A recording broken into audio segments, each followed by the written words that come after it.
ഈ ടോയ്ലറ്റിൽ പോകണമെന്നോ അങ്ങനൊന്നും പറഞ്ഞില്ല നമ്മളോട്? ഒന്നും പറഞ്ഞില്ലെന്നേ. അത് അവരുടെ ആ ഇതിൽ വീഡിയോ ഫുള്ളായിട്ട് പറഞ്ഞില്ലേ.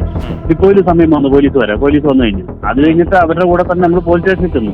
അന്നേരം ഒന്നും ഇവര് ടോയ്ലറ്റിൽ പോകാൻ പറഞ്ഞിട്ടില്ല. അപ്പം ഇവര് ടോയ്ലറ്റിൽ പോകണമെന്നൊരു ആവശ്യമുള്ളെങ്കിൽ വന്ന് അവിടെ ഇറങ്ങി അന്നേരം ടോയ്ലറ്റല്ലേ പോകുള്ളൂ. നിങ്ങൾ എന്നിട്ട് നേരെ കോഴിക്കോട് സ്റ്റാൻഡിലേക്ക് ചെന്നു അല്ലേ? സ്റ്റാൻഡിലോട്ട് പോലീസിനെ വിളിച്ച് പറഞ്ഞായിരുന്നു. പോലീസ് അന്നേരം വന്നു. 5 മിനിറ്റ് കഴിഞ്ഞിട്ട് പോലീസ് വന്നു. പിന്നെന്താ സംഭവിച്ചത് അവിടെ? പിന്നെ അവര് പോലീസ് ജീപ്പ് കയറ്റിക്കൊണ്ട് പോയി.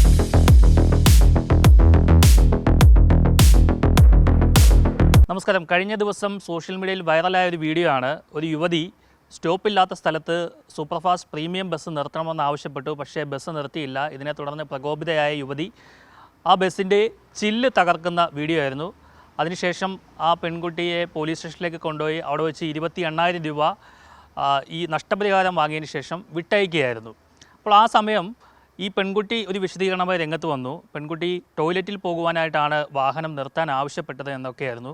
എന്നാൽ മറുനാടൻ നടത്തിയ അന്വേഷണത്തിൽ ഇത് വ്യാജമാണെന്ന് തെളിഞ്ഞിരിക്കുകയാണ്. ഞങ്ങൾ ഈ ബസ്സിൻ്റെ കണ്ടക്ടറോട് സംഭവം അന്വേഷിച്ചു. കട്ടപ്പനയിൽ നിന്നും മാനന്തവാടി പുൽപ്പള്ളിയിലേക്ക് പോവുകയായിരുന്ന സൂപ്പർഫാസ്റ്റ് പ്രീമിയം ബസ്സായിരുന്നു. ഈ പെൺകുട്ടി കോട്ടയ്ക്കൽ സ്റ്റോപ്പിൽ നിന്നാണ് ബസ്സിൽ കയറിയത്. അതിനുശേഷം ലുലു മാളിൽ ഇറങ്ങാൻ ആവശ്യപ്പെടുകയായിരുന്നു. അപ്പോഴാണ് ഇത്തരത്തിൽ ഒരു സംഭവം നടന്നതെന്നാണ് ഈ ബസ്സിലെ കണ്ടക്ടറായ TS സമദ് പറഞ്ഞത്. ഒപ്പം അഷ്റഫായിരുന്നു ഡ്രൈവറായിട്ടുമുണ്ടായിരുന്നത്.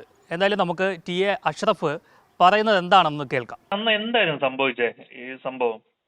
അത് കോട്ടക്കലിൽ നിന്ന് കയറിയൊരു പെൺകൊച്ചായിരുന്നു. അപ്പൊ നമ്മൾ അവരോട് പറഞ്ഞു കഴിഞ്ഞപ്പം അവര് എനിക്കൊരു അത്യാവശ്യമാണ്, എനിക്ക് ഇറങ്ങണം എന്നുള്ള രീതിയിൽ സംസാരിച്ചു. ഞാൻ പറഞ്ഞു അവിടെ സ്റ്റോപ്പില്ല ഇവിടെ ഇറങ്ങാൻ പറ്റത്തില്ല. അത് കഴിഞ്ഞപ്പോ ഞാൻ എന്നാ ഇറക്കി വിട്ടേക്കാന്നുള്ളൊരു ചിന്താഗതിയിൽ മിൻസിന്റെ അവിടെ എത്തി. അവിടെ ഇറക്കി വിടാന്നുള്ള രീതിയിൽ എന്നാ ഇറക്കി വിട്ടേക്കാന്നുള്ളൊരു ചിന്താഗതി വന്നു. ഇപ്പൊ ആ ലേഡിയാണല്ലോ, അതുകൊണ്ട് അവര് ആ ഗ്ലാസ് അടിച്ചു പൊട്ടി. അതാ സംഭവിച്ചു. നിലവിലെ സ്റ്റോപ്പില്ലാത്ത അവർ ഈ ടോയ്ലറ്റിൽ പോകണമെന്നോ അങ്ങനൊന്നും പറഞ്ഞില്ല നമ്മളോട്? ഒന്നും പറഞ്ഞില്ലെന്നേ. അത് അവരുടെ ആ ഇതില് വീഡിയോ ഫുള്ളായിട്ട് പറഞ്ഞില്ലേ, കിട്ടിയിട്ടില്ലേ? അത് കറക്റ്റ് അവര് ആദ്യം തുടങ്ങിയപ്പോ ഉള്ള വീഡിയോയാ. അവര് നമ്മളോട് ആവശ്യപ്പെട്ടു, ഇച്ചിരി ചൂടായി ആവശ്യപ്പെട്ടപ്പോ മുതൽ എടുത്ത ഒരു വീഡിയോ. അതിൻ്റെ അകത്ത് ടോയ്ലറ്റ് കേസോ ഒന്നും പറഞ്ഞില്ല. അത് തന്നെയല്ല, നമ്മൾ ഡിപ്പോയിൽ ചെന്ന് ഒരു 10 മിനിറ്റെങ്കിലും ഡിപ്പോയിൽ സമയം വന്നു പോലീസ് വന്നു കഴിഞ്ഞു. അത് കഴിഞ്ഞിട്ട് അവരുടെ കൂടെ തന്നെ നമ്മൾ പോലീസ് സ്റ്റേഷനിൽ ചെന്നു. അന്നേരം ഒന്നും ഇവര് ടോയ്ലറ്റിൽ പോകാൻ പറഞ്ഞിട്ടില്ല. ടോയ്ലറ്റിൽ പോകണമെന്ന് പറഞ്ഞാൽ നമ്മൾ അവിടെ തന്നെ ഇറക്കി വിടും. നമ്മൾ അതിനകത്ത് വേറെ അന്നേരം നമുക്ക് റൂൾസ് ഉള്ളതാണല്ലോ. ടോയ്ലറ്റിൽ പോകണമെങ്കിൽ പ്രാഥമിക ആവശ്യങ്ങൾ അതിന് വേണ്ടിയിട്ട് എവിടെ നിർത്തണം എന്ന് മിന്നലിന് പോലും ഉള്ളതാണ്. സ്റ്റോപ്പായിട്ട് പുറത്തേക്ക് ഓർഡർ പറഞ്ഞിട്ടില്ലേ പോലും നമുക്കത് പറഞ്ഞിട്ടുള്ളതാണ്. പ്രാഥമിക ആവശ്യങ്ങൾക്ക് എവിടെ ഏത് യാത്രക്കാർ ആവശ്യപ്പെട്ടാലും നമ്മളവിടെ നിർത്തി കൊടുക്കേണ്ടതാണ്. അപ്പൊ അങ്ങനെയാണെങ്കിൽ നമ്മൾ ഇതിന് പമ്പിന്റെ മുമ്പിൽ ഇറക്കി വിടുമല്ലോ. അപ്പം ഒരു ടോയ്ലറ്റിൽ പോകണമെന്നൊരു ആവശ്യമുള്ളെങ്കിൽ വന്ന് അവിടെ ഇറങ്ങി അന്നേരം ടോയ്ലറ്റല്ലേ പോകുള്ളൂ. ടോയ്ലറ്റിൽ പോകാനുള്ള ആളെ എങ്ങനെ പോയാലും ഗ്ലാസ് അടിച്ച് പിടിക്കാൻ നിൽക്കുമോ എനിക്കറിയില്ല. അതിനുള്ള ഒരു സംവിധാനം ആയിരിക്കുമല്ലോ, മാനസികാവസ്ഥ അല്ലായിരിക്കും ടോയ്ലറ്റിൽ പോകേണ്ട ആൾ. അതൊന്നും പറഞ്ഞിട്ടൊന്നുമില്ല. അതൊക്കെ ചുമ്മാ ഇപ്പൊ ഉള്ള ഞാൻ ഇന്ന് ഇപ്പൊ ഇതിലാ കണ്ടത്. ഞാൻ കണ്ട നമ്മുടെ ഇതിൽ തന്നെയല്ലേ, മറുനാടന്റെ ഇതിൽ തന്നെയല്ലേ വന്നേക്കുന്നത്. ഓക്കെ. നിങ്ങൾ എന്നിട്ട് നേരെ കോഴിക്കോട് സ്റ്റാൻഡിലേക്ക് ചെന്നു അല്ലേ? സ്റ്റാൻഡിലോട്ട് പോലീസിനെ വിളിച്ച് പറഞ്ഞായിരുന്നു. പോലീസ് അന്നേരം വന്നു. 5 മിനിറ്റ് കഴിഞ്ഞിട്ട് പോലീസ് വന്നു. പിന്നെന്താ സംഭവിച്ചത് അവിടെ?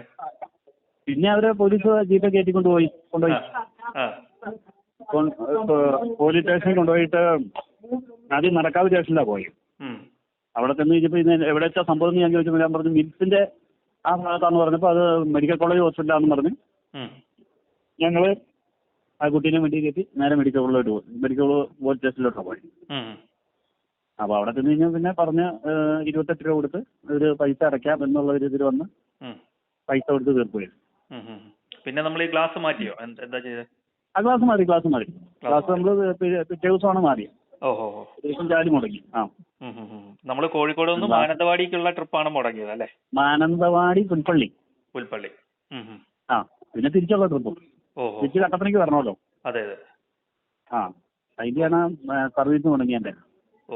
ഇതിനകത്ത് മറ്റേ രാവിലെ 5 മണിക്ക് ഇവിടെ നിന്ന് തുടങ്ങുന്നു, കട്ടപ്പനയിൽ തുടങ്ങുന്നു. 1 മണി 12:50 ആകുമ്പോൾ കോഴിക്കോട് വരണം. കോഴിക്കോട് നിന്ന് 1:05 പോകേണ്ട വണ്ടിയാണ്. തിരിച്ച് പുൽപ്പള്ളിയിൽ നിന്ന് രാവിലെ 5 മണിക്ക് എടുത്ത് തിരിച്ച് കട്ടപ്പനയിൽ 4:00 ആകുമ്പോൾ തീരും. ഈ സ്റ്റേഷനിൽ ഇവരുടെ ബന്ധുക്കൾ ആരെങ്കിലും വന്നോ ഈ പെൺകുട്ടിയുടെ? രണ്ടുപേരും വന്നു. അവരെന്താ പറഞ്ഞേ? അവര് വന്നാണ് പൈസ അടച്ചത്. അവര് വന്നതേ അവര് ക്ഷമ ചോദിച്ചത് നമ്മളോടെ. ഇങ്ങനെ സംഭവം ഉണ്ടായി. ഇപ്പം നമ്മുടെ കയ്യിൽ വീഡിയോ ഉള്ള കാര്യം ഇവർക്ക് അറിയില്ലായിരുന്നു തോന്നുന്നു ഈ പെൺകുട്ടിക്ക്. പെൺകുട്ടി വീഡിയോ എടുത്തു. അപ്പം നമുക്കിത് വലിയ വിഷയമുള്ള ഒരു കേസല്ല. അവിടെ സ്റ്റോപ്പില്ല എന്ന് പറഞ്ഞു. ഇപ്പൊ എന്നാണേലും ഒരു പെൺകുട്ടി ആവശ്യപ്പെട്ടു ഒരു അത്യാവശ്യം എന്ന് പറഞ്ഞാൽ നമ്മൾ ഇറക്കി വിടും.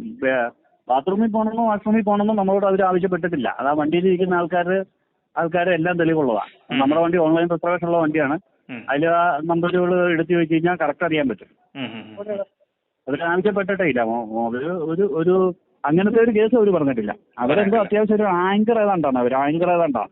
എന്തായാലും ഈ കണ്ടക്ടർ പറഞ്ഞത് അനുസരിച്ചാണെന്നുണ്ടെങ്കിൽ പെൺകുട്ടിക്ക് ടോയ്ലറ്റിൽ പോകുവാൻ ആയിരുന്നുവെങ്കിൽ ബസ് സ്റ്റേഷനിൽ എത്തിയപ്പോൾ പോകാമായിരുന്നു, അല്ലെങ്കിൽ പോലീസ് സ്റ്റേഷനിൽ എത്തിയപ്പോൾ പോകാമായിരുന്നു. പക്ഷേ അപ്പോഴൊന്നും പോയില്ല. ഇത് താൽക്കാലികമായി പറഞ്ഞ കാര്യമാണെന്നാണ് അദ്ദേഹം പറയുന്നത്. കൂടാതെ പെൺകുട്ടി ഇടതുപക്ഷ നേതാവിൻ്റെ ഭാര്യയാണെന്നൊക്കെ പറയുന്നത് വ്യാജമാണെന്നും നമ്മുടെ അന്വേഷണത്തിൽ തെളിഞ്ഞിട്ടുണ്ട്.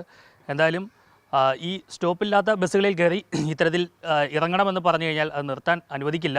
ഇനി അഥവാ കണ്ടക്ടർ പറഞ്ഞ പോലെ തന്നെ പ്രാഥമിക ആവശ്യങ്ങൾ നിർവഹിക്കാനാണെങ്കിൽ തീർച്ചയായും ബസ് നിർത്തും. അതിനുള്ള ഒരു നിർദ്ദേശവും KSRTC അധികൃതർ ഈ സ്റ്റാഫുകൾക്ക് നൽകിയിട്ടുണ്ടെന്നും അദ്ദേഹം വ്യക്തമാക്കിയിട്ടുണ്ട്. അങ്ങനെ ആർക്കെങ്കിലും ഒരു ആവശ്യം വന്നാൽ, അടിയന്തര സഹായം വേണ്ടി വന്നാൽ അത് കൃത്യമായി കണ്ടക്ടറെ ബോധ്യപ്പെടുത്തി കഴിഞ്ഞാൽ അപ്പോൾ തന്നെ വാഹനം നിർത്തി അതിനുള്ള സൗകര്യം ഒരുക്കി നൽകുമെന്നും അദ്ദേഹം അറിയിച്ചിട്ടുണ്ട്. കൊച്ചിയിൽ നിന്നും R. പിയൂഷ്, മറുനാടൻ മലയാളി.